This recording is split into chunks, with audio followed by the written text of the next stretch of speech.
What we are riding today is the FKM MTX 180.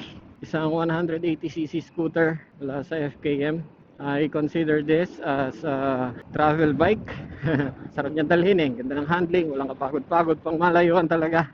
Anyways, sa review na to, hindi tayo masyadong magpapaka-technical.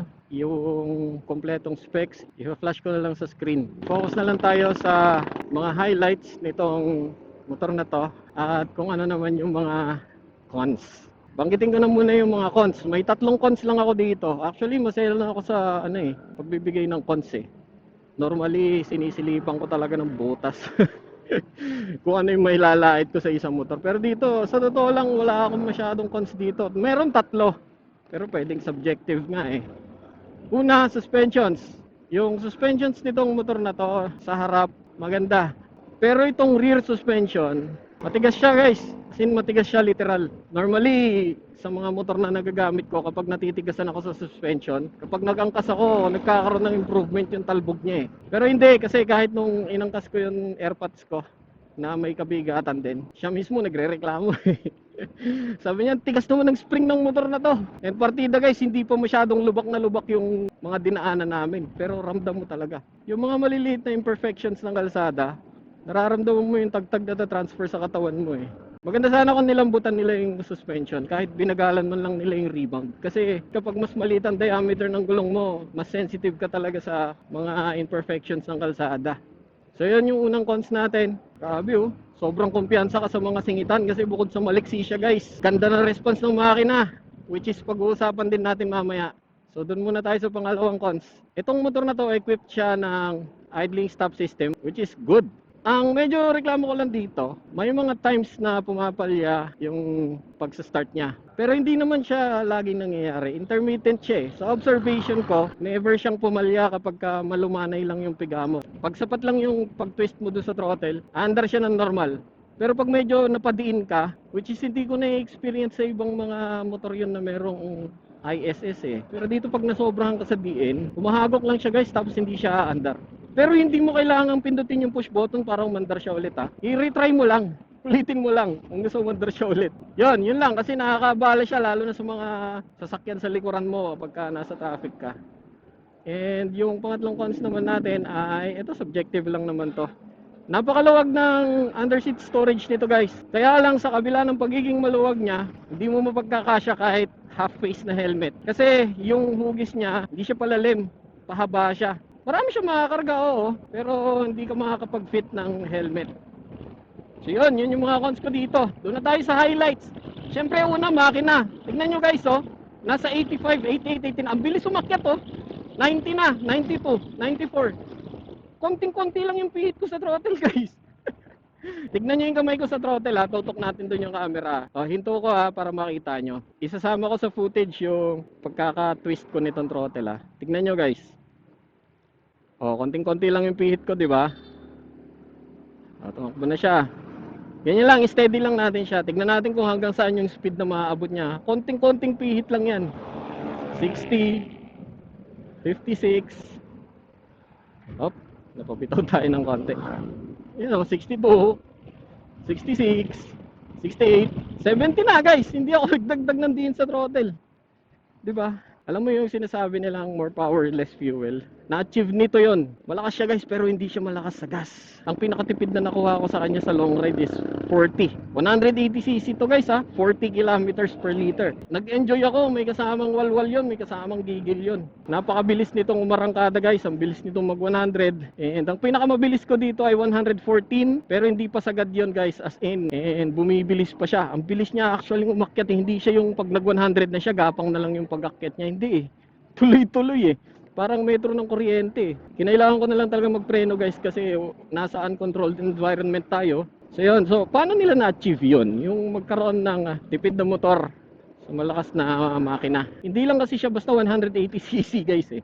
Mataas din yung compression niya. Mas mapipiga mo yung power sa isang combustion engine kapag mas mataas yung compression. Na-discuss ko na yan sa ibang mga videos ko noon. Halimbawa, parehong 180cc tapos yung isa, mababa yung compression, tapos ito naman mataas yung compression. This will definitely produce more power. Dahil yun sa mas magandang thermal efficiency, medyo physics na yon. Again, hindi tayo magpapaka-technical. Ang downside nga lang nun is mas mainit din ang working temperature ng isang engine na mataas ang compression ratio. Kaya naman naka-liquid cooled tong motor na to. So yung liquid cooling system ng mga motor guys, hindi yan luxury.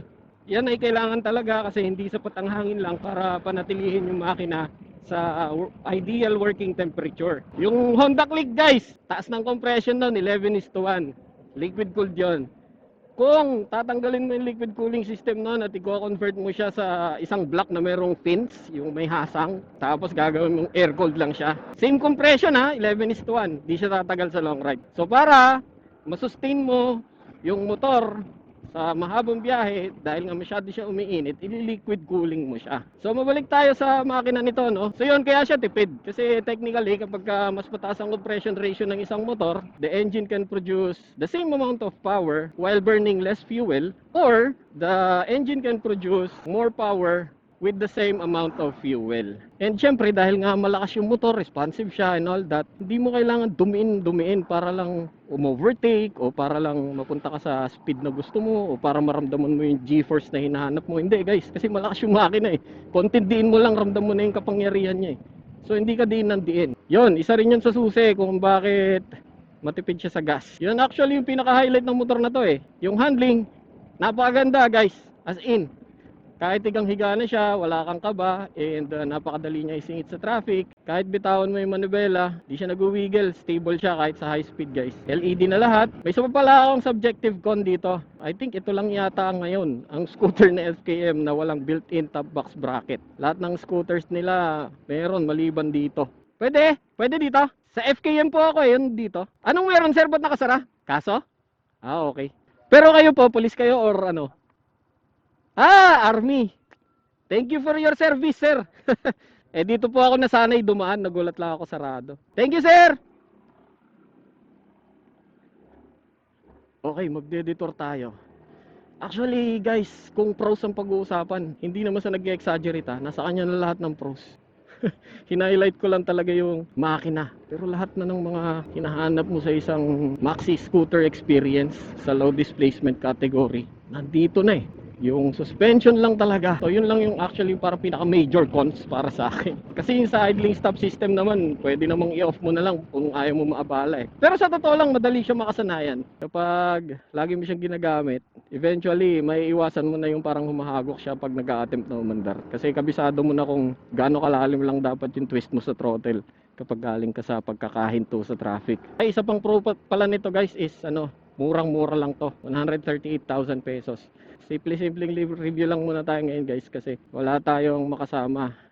Para kasi makapag video tayo nung parang semi-documentary style na format, kailangan natin ng kasama like videographer, drone pilot and all that. Wala muna eh, busy sila eh.